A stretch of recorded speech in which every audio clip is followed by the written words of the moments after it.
Nadreen, आप YouTube channel देख रहे हैं। मैं इमरान खान हूं। नादरीन, एक सबसे पहले तो वो खबर ले लें जो मैंने आपको बताया था कि इमरान खान साहब का केस लगा हुआ है इस्लामाबाद हाई कोर्ट में। उनके वकला ये कह रहे थे कि इमरान खान साहब को अगर आज बेल मिल जाती है, और ये कोई मसला नहीं है, उन्होंने ये दावा किया था कि अगर ये बेल मिल जाती है तो फिर इमरान खान साहब को कोई रोक नहीं सकता, वो आज रिहा हो जाएंगे।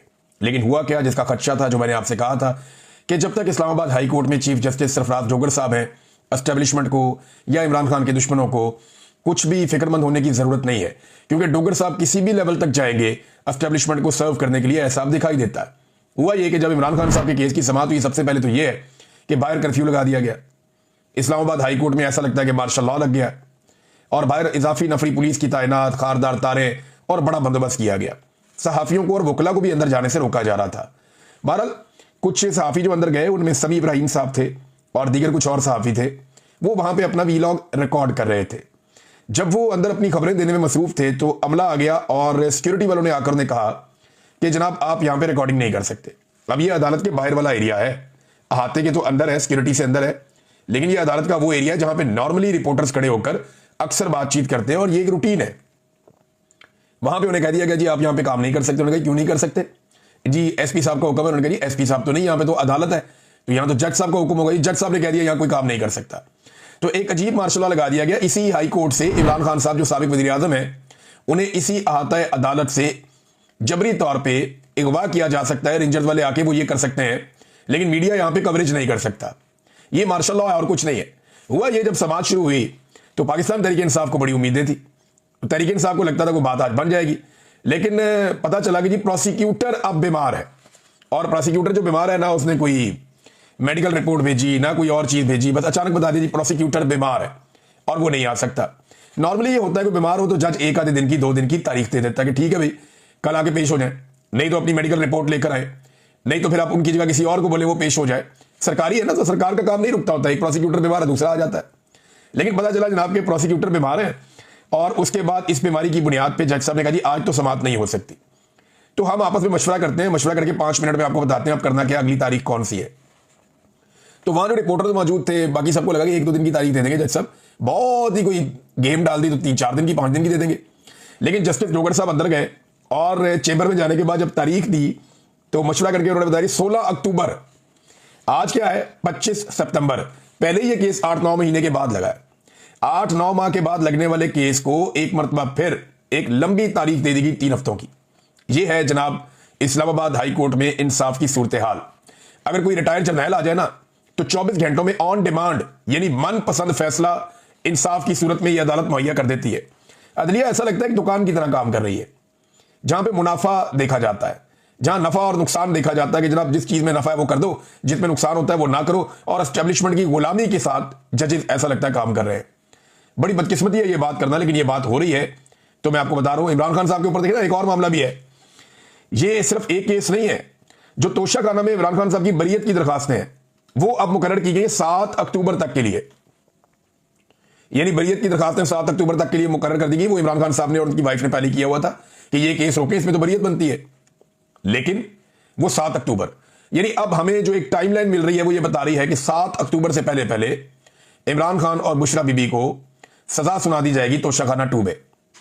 उसके बाद 7 अक्टूबर वाला मामला भी इधर उधर हो जाएगा और अगला केस कौन सा आ जाएगा, वो आ जाएगा अल कादर वाला, जो लग जाएगा इस्लामाबाद में हाई कोर्ट में, और फिर उसके अंदर इमरान खान साहब को बेल दे दी जाएगी। लिहाजा इमरान खान साहब को अंदर रखने का पूरा बंदोबस्त पाकिस्तान की मिलिट्री एस्टेब्लिशमेंट ने किया हुआ है। इमरान खान साहब की जो वीडियो लिंक पे समाअत होती है ना, उस हवाले से भी एक डेवलपमेंट है मेरे पास। अब ये देखें आपके हालात कहां पहुंच गए हैं। और ये कह कौन रहा है, ये सलमान अकरम राजा साहब बता रहे हैं कि जनाब हमारे साथ हो क्या रहा है। वीडियो लिंक पे इमरान खान साहब की जो समाअत हो रही थी, उसके खिलाफ एक दरखास्त दायर कर दी थी पाकिस्तान तहरीक इंसाफ की इमरान खान साहब के वकला ने। अब वो समाअत होनी थी। अब जिस समाअत के लिए वो कहते हैं जी हम वहां पे पहुंचे और लतीफ खोसा साहब ने और सलमान अकरम राजा साहब ने, इन्होंने सीनियर जज से मुलाकात की कि जनाब हमारी समाअत क्यों नहीं हो रही। तो एडिशनल रजिस्ट्रार को बुलाया गया, उसने आकर बताया कि जनाब फाइल गुम हो गई है। और जज साहब ने कहा जब तक फाइल नहीं मिलती तब तक समाअत नहीं हो सकती। हमें इस तरह की सूरत हाल का सामना है। यानी आप अंदाजा करें कि कहीं पे प्रोसिक्यूटर बीमार हो जाता है, कहीं पे फाइल गुम हो जाती है, कभी जज बीमार हो जाता है, कभी जज छुट्टी पे चला जाता है। अगर इमरान खान के ट्रायल को तेज चलाना हो और इमरान खान जेल से बाहर हो तो रोजाना की बुनियाद पर अदालतें बुलाती हैं। लेकिन अगर इमरान खान साहब के मामला को लटकाना हो तो ये सारे काम भी हो जाते हैं। कभी रात को 12-12 बजे तक मिलिट्री एस्टेब्लिशमेंट के इशारों पे केसेस चलाए जाते हैं, जेल के अंदर ट्रायल किए जाते हैं, और कभी जजेस 6-6 महीने 8-8 महीने केस सुनने के लिए मुकर्रर नहीं करते। ये इमरान खान साहब को अंदर रखने के लिए एक साजिश के तौर पे पूरा निजाम काम कर रहा है, और हम ये होते हुए देख रहे हैं। ये तारीख का हिस्सा बन रहा है और अदलिया की तारीख मसख हो रही है।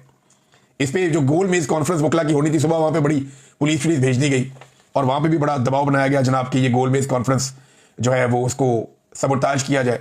लेकिन फिर वकला बैठे, ये सीनियर 3 वकला हैं, इनमें ज्यादातर वो हैं जो सुप्रीम कोर्ट बार एसोसिएशन के सदूर भी रह चुके हैं, जो जर्नलिस्ट कवर करते हैं सुप्रीम कोर्ट को और हाई कोर्ट्स को। सीनियर 3 सहाफ़ी वो भी वहां मौजूद थे, सदीक जान साहब थे, मुतीउल्लाह जान साहब थे, बाकी साकिब बशीर साहब गालिबन और बाकी जितने भी सीनियर जर्नलिस्ट हैं वो यहां पे मौजूद थे। इन सहाफ़ियों ने भी वहां पे बातचीत की। इस गोल मेज कॉन्फ्रेंस से सहाफ़ियों ने भी खिताब किया, क्योंकि वो अदलिया को कवर करते चले आ रहे हैं और वो इसका एक हिस्सा है, तो उन्होंने भी अपनी बातचीत की। इसमें 2-3 चीजें ना सदीक जान ने बड़ी जबरदस्त की और ये बातें बिल्कुल दुरुस्त है, अल्लाह ताला उनकी हिफाजत करे। नंबर 1 उन्होंने कहा जी कि अब पहले तो ये होता था ना वकील अच्छा कर लो, फिर होता था जी वकील करने की क्या जरूरत है, आप जज ही कर लें। तो अब जनाब कहा जाता है कि सेक्टर कमांडर के साथ आपका ताल्लुक हो तो फैसला आपके हक में आएगा। ये अदलिया की टोटल औकात रह गई है कि एक कर्नल या ब्रिगेडियर रैंक का बंदा जो है वो अब जजों की जो उनको बताएगा फैसला क्या करना है। ये हालात पैदा हो गए। नंबर 2 उन्होंने कहा जी कि जो वकला मायूस है ना और जो अदलिया की हालत हो रही है उसके लिए ये बड़ी जरूरत की सिद्दीक जान ने, उसने सीनियर वकला के सामने बैठकर कहा कि इसके लिए आप सारे जिम्मेदार हैं, आप लोगों ने वक्त पे आवाज नहीं उठाई, और आज से चंद साल के बाद जब वकला ये देखेंगे कि अदलिया कितनी तबाह हो गई है तो उसके लिए वो जिम्मेदार इन जजों को नहीं ठहराएंगे, आपको जिम्मेदार ठहराएंगे। ये जिम्मेदारी आपके कंधों पर है। और ये गोल मेज कॉन्फ्रेंस यहां करने की बजाय आपको सुप्रीम कोर्ट ऑफ पाकिस्तान के दरवाजे पे होना चाहिए था, वहां पे ये बात करनी चाहिए थी। बड़ी इंपॉर्टेंट चीजें सिद्दीक जान साहब ने कही। मुतीउल्लाह जान साहब ने बताया कि अदलिया पे किस तरह का खिलवाड़ हो रहा है, और इसके अलावा जो है वो एक स्टेटमेंट है, ये बड़ा इंपॉर्टेंट है। ये स्टेटमेंट है जनाब हामिद खान साहब का। हामिद खान साहब फरमाते हैं हमने पहले दिन कहा था कि 26वीं तरमीम के बाद इस मुल्क में ना आइन रहेगा ना अदलिया नाम की कोई चीज रहेगी, क्योंकि हम 50 साल से ये चीजें देखते आ रहे हैं। जनरल अयूब, ज़ियाउल हक और जनरल मुशर्रफ जैसे हमने अदवार देखे हैं, लेकिन ये जनरल इनसे भी 2 कदम आगे है जो इस वक्त है, ये जनरल आसिम मुनीर वगैरह। इंतजामिया चाहे सदर है या वजीर आजम, ये जनरल्स के इशारों पर नाचने वाले पपेट्स हैं। ये जनाब एडवोकेट हामिद खान साहब ने कहा। बाकी तकारीर भी आ रही हैं, मैं इसकी जो एलामिया आएगा वो आपको नेक्स्ट वीलॉग में पढ़ के मैं सुनाऊंगा। ये गोल मेज कॉन्फ्रेंस एक डेवलपमेंट है और मामला यहां रुकेगा नहीं, मामला आगे बढ़ेगा और हम बढ़ता हुआ देखेंगे भी। नाज़रीन, इमरान खान साहब की 2 बड़ी इंपॉर्टेंट चीजें अडयाला जेल से बाहर आई हैं, दोनों मैं आपके सामने रख देता हूं। एक तो इमरान खान साहब ने खुलकर अपने ट्विटर अकाउंट के बारे में मौक़िफ़ दिया है। देखिए, पाकिस्तान तहरीक इंसाफ के भी कुछ लोग हैं जो इमरान खान साहब की पार्टी के हैं, जो इमरान खान साहब के नाम पर वोट लेते हैं।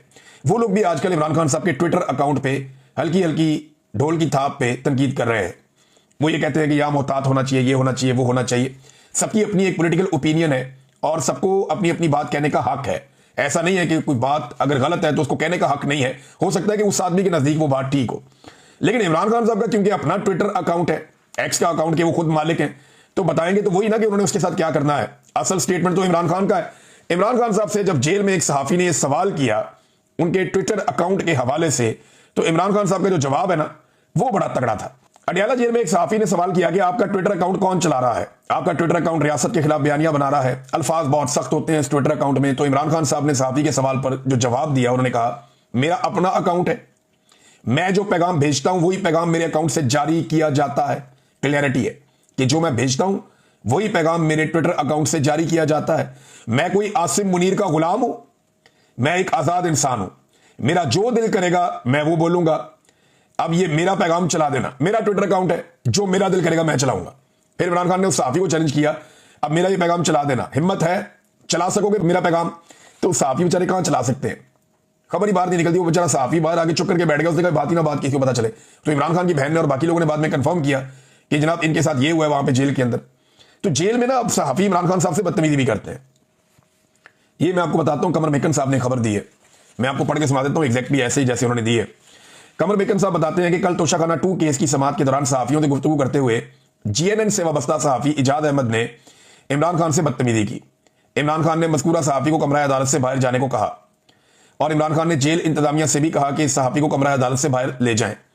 इमरान खान के तवज्जो और जवाब ना देने पर सहाफी इजाद अहमद तू मैं पर उतर आए और इमरान खान से बदतमीजी करना शुरू कर दी, जिस पर इमरान खान ने सहाफी को कहा मुझे मालूम है कि तुम 3-4 सहाफी कर्नल की इजाजत से अंदर आते हो, कर्नल के सामने नंबर बनाने के लिए बदतमीजियां करते हो, यह सहाफत नहीं घटियापन है। अंदाजा करें, एक साबिक वज़ीर आज़म है, जेल के अंदर उसको बंद किया हुआ है, आवाम के सामने उसको आने नहीं देते, उसकी आवाज तक लोग नहीं सुन पाए, और एक ऐसे आदमी को जिसको पूरे निजाम ने जकड़ कर मजबूर किया हुआ है, उस आदमी के साथ जाकर अंदर सहाफियों से बदतमीजियां करवाई जाती हैं।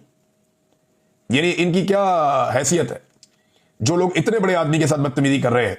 लेकिन देखें नाज़रीन, ये भी सूरत हाल इस मुल्क ने देखनी थी कि अगर एंटी एस्टेब्लिशमेंट इमरान खान साहब हैं तो फिर टके टके के लोगों से उनके खिलाफ बातें करवाई जाती हैं, उनके साथ बदतमीजी करवाई जाती है। आगे कमर मेकन साहब लिखते हैं कि जी इससे कबल ओन शराजी और तैयब बलोच भी इमरान खान साहब की बहनों के साथ ऐसे ही बदतमीजी कर चुके हैं। जनाब, ये इमरान खान साहब के साथ जेल में क्या किया जाता है, इसका आप अंदाजा लगा लें कितना गुस्सा है एस्टेब्लिशमेंट को कि वो बंदे तैयार कर करके भेज देंगे जाके अंदर। ये बात कर दी है कमर मेकन साहब की बात से तो बिल्कुल इसी किस्म का अंदाजा हो रहा है। लेकिन नाज़रीन, पाकिस्तान तहरीक इंसाफ टूट नहीं रही, कमजोर नहीं पड़ रही। अब आप फलक जावेद को देख लें। फलक जावेद साहबा ने कोशिश की बड़ा लंबा अरसा कि वो गिरफ्तार ना हो। पाकिस्तान तहरीक इंसाफ की अच्छी तगड़ी वर्कर है, उन्हें गिरफ्तार कर लिया गया। जब वो गिरफ्तार हुई इस्लामाबाद से तो लाहौर में उनकी गिरफ्तारी शो की गई। एक तो ये 2 नंबरी, उन्हें अदालत पेश किया गया तो बहुत सारे लोग कह रहे थे कि क्योंकि फलक जावेद पे निजाम को बहुत गुस्सा है तो ये हो जाएगा तो वो हो जाएगा। फलक जावेद की एक तस्वीर भी लीक की गई जिसमें थोड़ी वो वरिड नजर आ रही है, लेकिन उसके बाद जब अदालत के अंदर फलक जावेद आई तो फिर उनके चेहरे पे वही मुस्कुराहट थी जो उनकी बहन के चेहरे पे हुआ करती थी। यानी जिस तरह आलिया हमदा ने, तैयबा राजा ने, सनम जावेद ने, आयशा भुट्टा ने, बहुत सारी दीगर खवातीन, खदीजा शाह, इन सब लोगों ने बड़ी मजबूती से जेल का सामना किया। मर्द सामना नहीं कर सकते जेलों का जो इन खवातीन ने किया दलेरी और बहादुरी के साथ। तो वही बहादुरी और वही हिम्मत जो है वो फलक जावेद के चेहरे पे भी नजर आई। अब ये जो खातून पकड़ी गई है ना, ये फलक जावेद, ये भी एस्टेब्लिशमेंट को महंगी पड़ जाएगी। ये कर क्या रही है एस्टेब्लिशमेंट? ये बेवकूफ लोग हैं। मैंने कहा था कि आपको पहली दफा टक्कर के लोग मिले। आप आज तक मिडिल क्लास से लड़ाई नहीं, आपने हमेशा लड़ाई की है मौलवियों से, आपने हमेशा लड़ाई की है उन तबकात से जो पढ़े लिखे नहीं है, जो बेचारे पहाड़ों पर रहते हैं, जिनके पास वसाइल नहीं है, आप उनसे लड़ते रहे। या आपने एक अलीट क्लास से लड़ाई की है जो सोने का चम्मच लेकर पैदा होते हैं और छोटी सी मुसीबत में घबरा जाते हैं। पहली दफा आपकी लड़ाई पाकिस्तान के मिडिल क्लास से हुई। ये आपको टक्कर देंगे, ये मैंने कहा था, और मिडिल क्लास टक्कर दे रही है। आज एस्टेब्लिशमेंट को सांस फूली हुई है उसकी, उसे समझ नहीं आ रही कि इसको पकड़ूं क्या करूं। अब ये फलक जावेद भी नचाएगी एस्टेब्लिशमेंट को, जो मुझे दिखाई दे रहा है। मैंने उसकी आंखों में, उसके चेहरे में देखा, मुझे जो समझ आई है ना कि ये अपनी बहन से कम नहीं है। ये भी इनके लिए एक परेशानी का बायस बन जाएगी। बहरहाल इनके अपने फैसले हैं, ये करते रहे फैसले और एक्सपोज भी होते रहे। इमरान खान साहब ने एक और बात की जेल से, ये उन सारे लोगों के मुंह पर चपेट है जो लोग प्रोपेगेंडास कर रहे थे। कभी कोई कादियानी कार्ड निकाल कर ले आता है, कभी कोई मजहब कार्ड निकाल कर ले आता है, कभी कुछ लोगों ने गुमराह करने का काम किया। तो ये इमरान खान साहब का स्टेटमेंट आया जेल से कि मुझे मिशन नूर का पता होता तो मैं भी आजान देता, ये इमरान खान साहब ने कहा। तो इसमें 2 चीजें क्लियर हो गई कि एक तो इमरान खान साहब खुद इसका हिस्सा बन जाते, अगर उन्हें मिशन नूर का पता होता तो वो आजान जरूर देते। दूसरी बात यह कंफर्म होगी कि इमरान खान साहब को इस माहौल में रखा हुआ है कि इतनी इंपॉर्टेंट कैंपेन पाकिस्तान तहरीक इंसाफ चलाती रही 1 महीने तक, और इमरान खान साहब को जेल में पता ही नहीं चला कि ऐसी कोई तहरीक या ऐसी कोई चीज चल भी रही है। नाज़रीन, शाहिद अफरीदी साहब के हवाले से एक तबसरा आया गुल जफर खान साहब का, मैं आपको पढ़ के इसलिए सुनाना चाहूंगा कि शाहिद अफरीदी कौम को बार बार बेवकूफ बनाते हैं और वो इमरान खान बनना चाहते हैं कि जनाब जो रिस्पेक्ट इमरान खान को मिली है वो मुझे भी मिले। देखिए, इमरान खान ने अगर फलाई काम किए तो मैं भी कर रहा हूं, इमरान खान अगर इस तरह था तो मैं भी इस तरह हूं। तो इनको बहुत शौक है इमरान खान बनने का, इमरान खान जैसा फैन क्लब हासिल करने का, या इमरान खान की तरह बड़ा लीडर बनने का। अब जरा ये चेक करें, लेकिन तारीख की गलत तरफ खड़े ना शाहिद अफरीदी। गुल जफर खान साहब क्या कहते हैं? वो कहते हैं शाहिद अफरीदी से वादिया तीरा में बमबारी से शहीद बच्चों की मजम्मत के बारे में सवाल किया गया। ये प्रेस कॉन्फ्रेंस में सवाल हुआ था, जवाब में बिल्कुल मजम्मत नहीं की गई। याद रहे, शाहिद अफरीदी का ताल्लुक उसी जिले से है जिसमें बमबारी से 32 अफराद शहीद हो चुके हैं। मुश्किल में मजलूम के साथ खड़ा होना गैरतमंद की निशानी है। ये गुलजफर खान साहब पाकिस्तान तहरीक इंसाफ के लीडर हैं, उन्होंने ये बात की है। अब देखें मामला क्या है। शाहिद अफरीदी साहब अगर ये मामला कोई छोटा मोटा भी होता ना कि सूबाई हुकूमत की गलती होती या किसी और की होती तो फौरन साथ खड़े हो जाते पूरी ताकत के साथ। लेकिन जहां एस्टेब्लिशमेंट आ जाएगी वहां पे इनके पर जलना शुरू हो जाते हैं। ये इमरान खान बनना चाहता है, लेकिन जमीन आसमान का फर्क है। यानी इमरान खान ने पहले दिन से गलत को गलत कहने की जुर्रत दिखाई है कि ये गलत है, तो इमरान खान ने कहा कि गलत है। और इमरान खान एस्टेब्लिशमेंट की वजह से नहीं बना, इमरान खान पहले बना, बाद में एस्टेब्लिशमेंट के साथ उसका पाला पड़ा। वो गलत को गलत कहने की जरूरत होनी चाहिए। जो अस्करी टाउट है, ये बूट की 4 दीवारी से बाहर निकल के सोच नहीं सकता, ये बूट के बॉक्स में बंद होता है। ये बाहर नहीं निकल सकता। तो ये उसी तरह की सूरत हाल का बहुत सारे लोगों को सामना करना पड़ता है और मुझे लगता है कि शाहिद अफरीदी भी उनमें से एक है। नाज़रीन, अवामी एक्शन कमेटी और हुकूमत के बीच में कुछ मुज़ाकरात हुए हैं। अवामी एक्शन कमेटी आज़ाद कश्मीर वाली, हमने याद रखना है क्योंकि उनके दिन करीब आ रहे हैं। 29 तारीख को 27 को पाकिस्तान तहरीक इंसाफ का जलसा है हफ्ते वाले दिन, और 29 तारीख को पीर वाले दिन से अवामी एक्शन कमेटी एक बड़ी एहतजाजी मुहिम का आगाज करने जा रही है आज़ाद कश्मीर में। और हुकूमत के लिए ये एक बहुत बड़ी मुसीबत बनी हुई है, एस्टेब्लिशमेंट के लिए भी। पहले एस्टेब्लिशमेंट ने अपने सारे हथियार आजमाए, अपने सारे चले हुए कारतूस इकट्ठे किए और उन्हें कहा जलसा कराओ। स्टेज के ऊपर बंदे ज्यादा थे, जलसागाह में कम थे। 90% कुर्सियां खाली पड़ी हुई थी। 5 वजीर आजम उन्होंने इकट्ठे किए, एस्टेब्लिशमेंट ने अपने नवाजे हुए। 500 मिलकर जो है ना वो 500 बंदा नहीं इकट्ठा कर सके, तो बेड़े ही गर्क हो गया जलसे का। तो एस्टेब्लिशमेंट नाकाम हो गई। उसके बाद रैली निकालने की कोशिश की आसिम मुनीर साहब के फोटोज के साथ, तो वो किसी ने ड्रोन से फुटेज बनाई, वो 50-60 बंदे थे, वो भी एक्सपोज हो गए। तो अब अवामी ताकत से तो मुकाबला कर नहीं सके वो अवामी एक्शन कमेटी का। अब उन्हें यह लगता है कि अवामी एक्शन कमेटी को मुज़ाकरात के जरिए काबू करते हैं, तो भिजवाया गया तारक फजल चौधरी साहब को और अमीर मुकाम साहब को। इन्होंने जाके